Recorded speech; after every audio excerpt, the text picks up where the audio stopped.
Om Shanti, how are you? It seems the world belongs to the wicked. No matter how bad things they do, they are still not punished.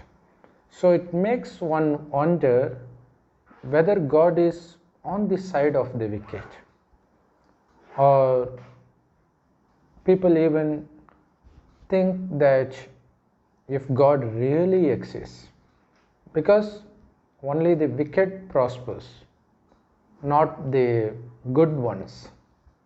You wouldn't complain about this if you happen to know about the minute details of the law of karma created by God. What is law of karma? It means if you do good things, you will get good things in return. If you do bad things, you will get bad things in return. But when bad people prosper, it looks as if the law of karma does not work. For that, you need to understand even a little more depth about the law of karma. So, God is an ocean of love. So, obviously, you can't expect God to punish anybody. Nonetheless, in order to protect the good people, God must do something, right? So, what is God doing? That's why He creates this law of karma. And He just doesn't interfere in this law of karma acting out on its own. He just doesn't interfere. Although the bad ones definitely get punished according to the law of karma, He doesn't get punished for every act he commit, because since God is an ocean of love, He wants to give you the chance to rectify the mistakes by yourselves. So how much time does He give before one gets punished?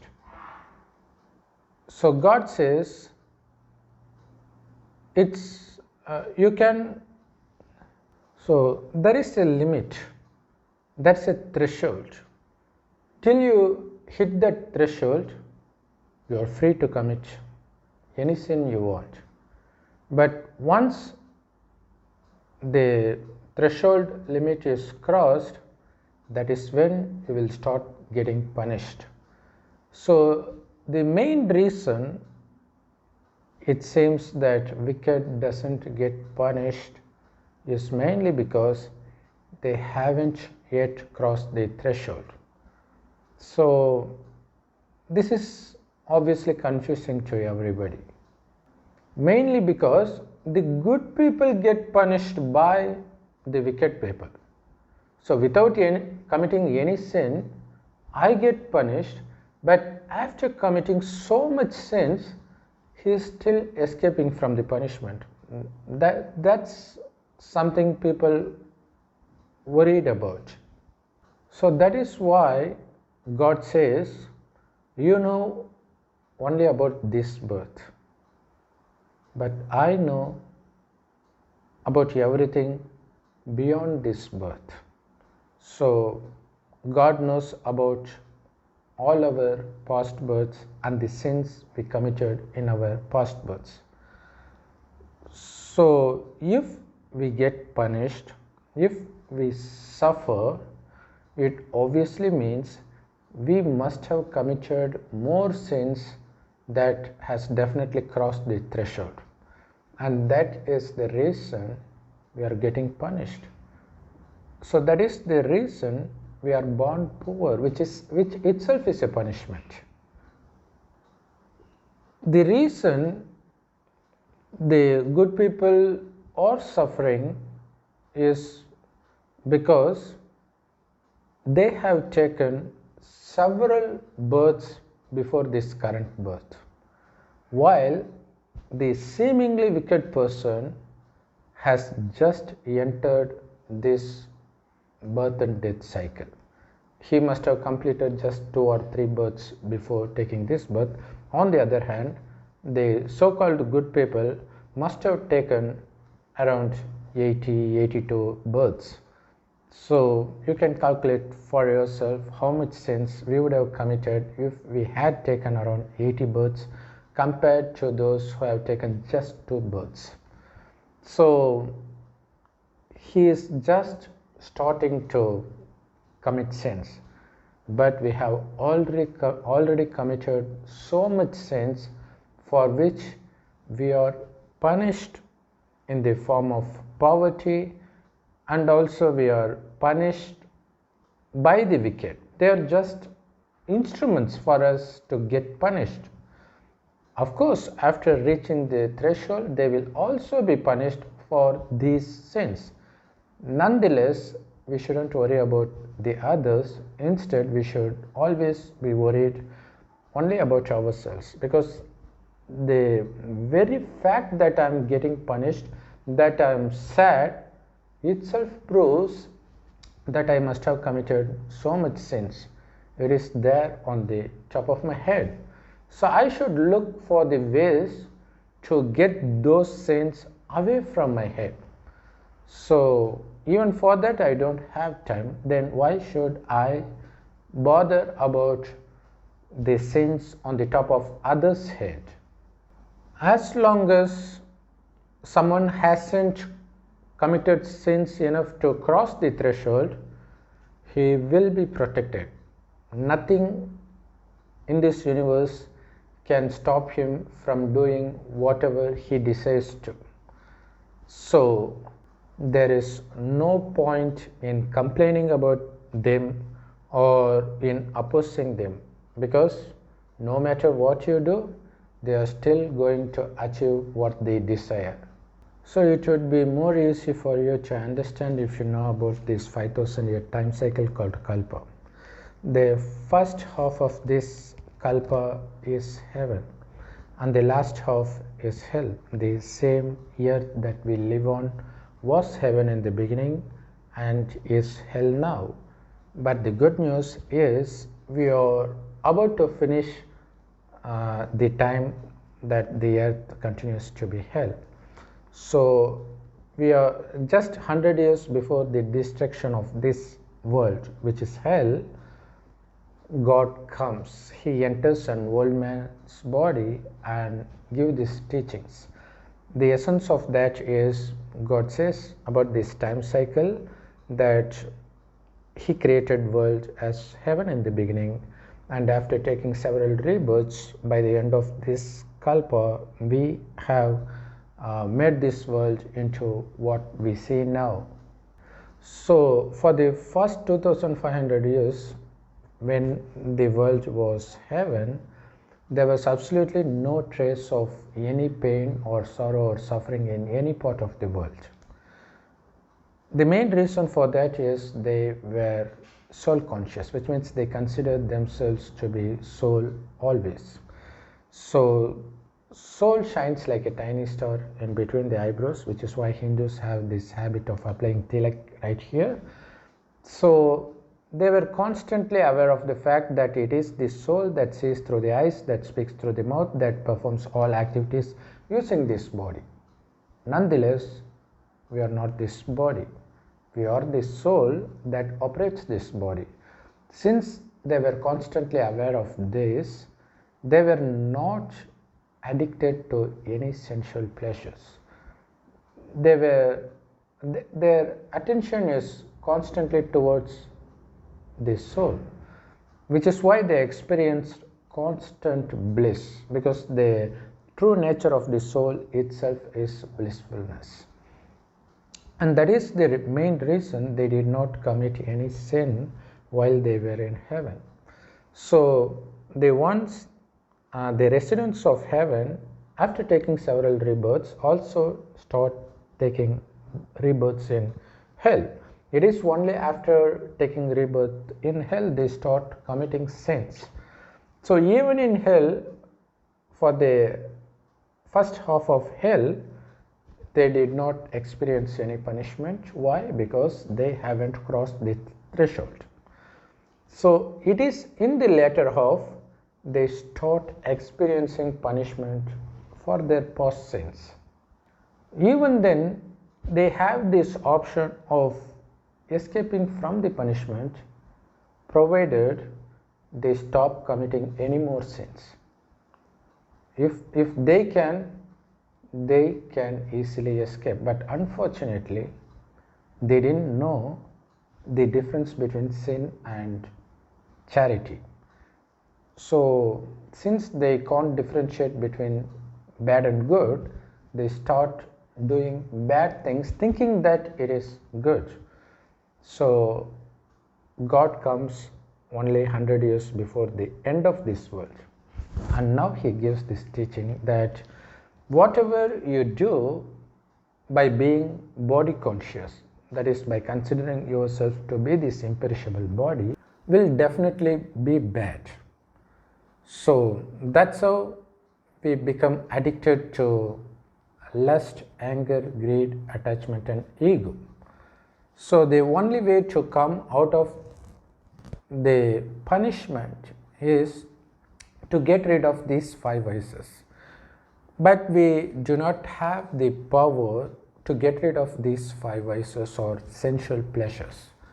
So we need power, and God reveals the secret to fill our souls with the power, and that secret is pretty simple.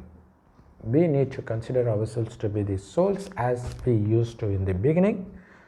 Even then it is difficult to be soul conscious because we do not have that power. We are so addicted to worldly pleasures. So we can't concentrate into ourselves for a long time.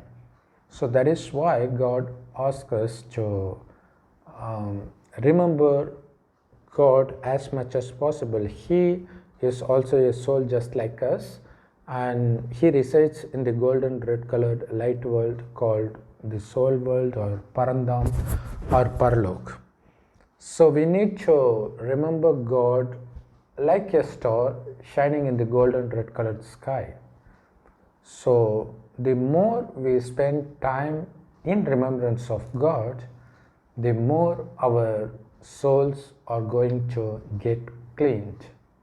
So as much as our soul gets clean, the soul is going to be filled with more and more power to get rid of those 5 vices.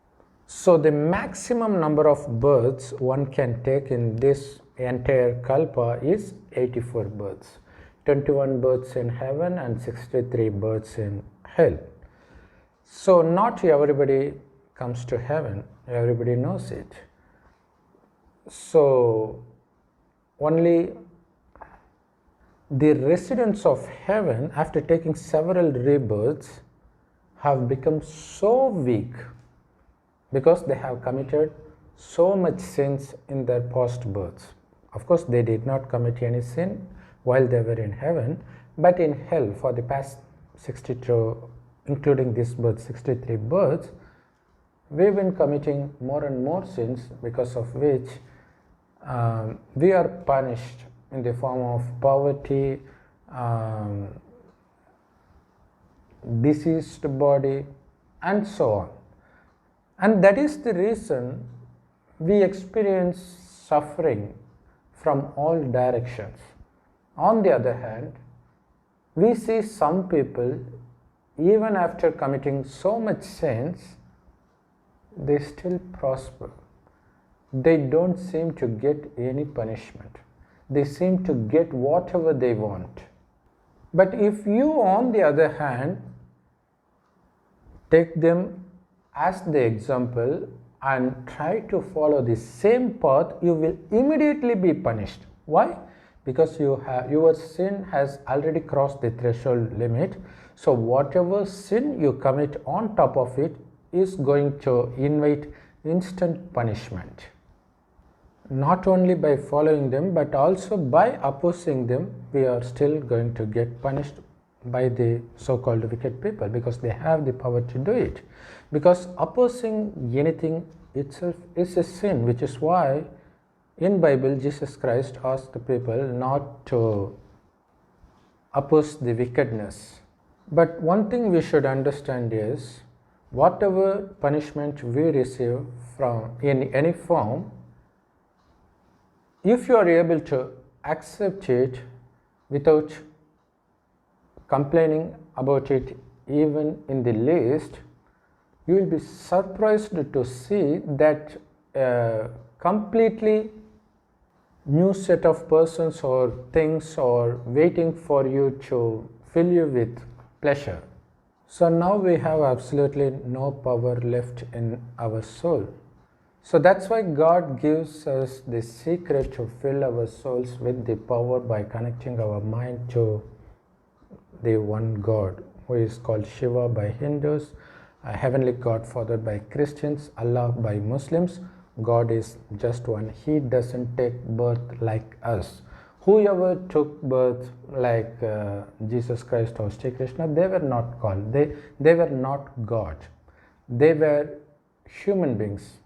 But maybe they were good, but they were still human beings. So the residents of heaven, who were called deities after taking several rebirths, have become so powerless that they can't do anything on their own. Whatever they do, they say, they think, they end up becoming sins. So the only way to stay away from sins is to be able to differentiate between good and bad. So our soul doesn't have the ability to differentiate between good and bad anymore because of the lack of power. And that is why God asks us to be in connection with God as much as possible. So it is only when, after considering yourselves to be the souls and remembering God as a point of light, that you will be able to differentiate between right and wrong, that you will be able to follow the right path. Even for a second, if you stop thinking, remembering God, then you will automatically end up doing wrong things, because your mind is so corrupt that committing sin is very automatic. So our souls can be compared to a battery of a mobile phone of very bad company. After some time, that battery will not withhold any power. So even after charging for hours, just 5 minutes after using the mobile, you will see the battery is completely depleted of its power. Our soul is in such a condition now. So we need to connect our mind to God as much as possible for it to function, or else it will end up committing sins in the form of sensual pleasures or lust, anger, greed, attachment, or ego. So it is not only enough to remember God as much as possible, but also it is equally important for us to protect ourselves from the external world, because anything that we see or listen to in this world is going to be a trigger for our mind to think of vicious thoughts. So we need to protect that. How do we protect that? By keeping our mind busy in remembrance of God as a point of light as much as possible, and by listening to the direct knowledge of God. He enters an old man's body and gives this knowledge called Murli, which is available absolutely free of cost in all Brahma Kumaris Raj Yoga meditation centers. You can also find them for free online. You can Google it yourself, or I'll be giving the links of some of the websites and YouTube channels that gives Murli in all languages. Please make use of it, because God is one, He comes only once, and the knowledge given by God is also one. So whatever knowledge you have got from several religions and several humans, they are nothing but the directions of Satan, because there is only two directions in the world.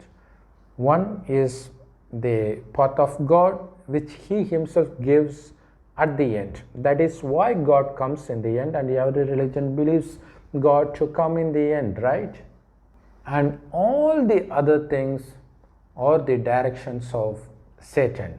So now it is very important to listen only to God's knowledge and to think about that knowledge all the time, which itself serves as a protection to keep all the evil things away from your soul. In addition, we keep charging our soul by being in remembrance of God all the time. By doing so, our soul gets charged gradually. At one point, our soul gets filled with the divine powers, and at that point, the destruction of world will happen, because the very reason that we fill our souls with power is to enable ourselves to take birth in heaven, because the world, after getting destroyed, this old world after getting destroyed will be renewed to the new world, which is heaven. So to enter heaven, we need to not only get rid of all the vicious qualities, but also we need to fill ourselves with divine qualities, which is love, peace, blissfulness, and purity. We will be deriving those divine qualities by being in remembrance of God and by keeping our mind busy with the thoughts of the knowledge of God. So we should pay much attention every single second, not to allow anything that happens outside to disturb you. So if you are not disturbed by anything that happens around you, you will experience inner peace, constant peace. So if you see the inner peace getting disturbed, it obviously means your attention is towards the outside world. So the very second you find that you are getting disturbed by something that happens around you, so you need to quickly connect your mind to God and to forget everything that's happening around you. So it takes effort to reach that stage. So it is by being in remembrance of God that you will no longer commit any more sins, and also you will be protected by getting punished for your past sins, because it is only when you start committing one more sin that you will be punished for your past sins along with your present sin. So if you are able to stay at peace by being in remembrance of God, not only you will not commit any more sin, but also you will be protected from getting punished. In addition, in the end, when you are filled with all divine powers by being in remembrance of God, you will be fully soul conscious. You will no longer be body conscious. So you will also have visions of heaven. So the world will be getting destroyed around you, but you will have no idea what's going on around you, because you will be seeing heaven in visions. You will already be happy because of being soul conscious. In addition, you are seeing heaven right before you, so you will be more blissful. So that is the vibration needed by people who suffer in the end. So that way you are even protecting them from suffering to the core. They will suffer, but you will give some power to face that, to be able to withstand all the pain. In addition, because you have completely destroyed all your sins by being in remembrance of God, God will give visions through you to the other people who haven't taken this knowledge, who haven't remembered God, who haven't known anything about God, because God is one, the knowledge by God is also one. So by the time they get the visions of their favorite God, Lord or deities, for example, Christians on seeing you will have a vision of Jesus Christ. So obviously we would have given all of them message before the world reaches the end. So they wouldn't give much concern to what we say now. But in the end, after seeing the vision of Jesus Christ through us, they will definitely have faith on us. Then they will think about what we said. Though they couldn't recollect everything, at least they could recollect that that they have to consider themselves to be the soul, and then remember God as a point of light that shines like a tiny star in the golden red colored sky. So only by remembering God they will be able to get off this body and reach the soul world. So don't worry about the wicked, because by opposing them you will just trigger them to commit more and more sins. By just accepting them and continuing the way of God, then you will be an inspiration even for the wicked to turn to God. Om Shanti. Thanks for watching.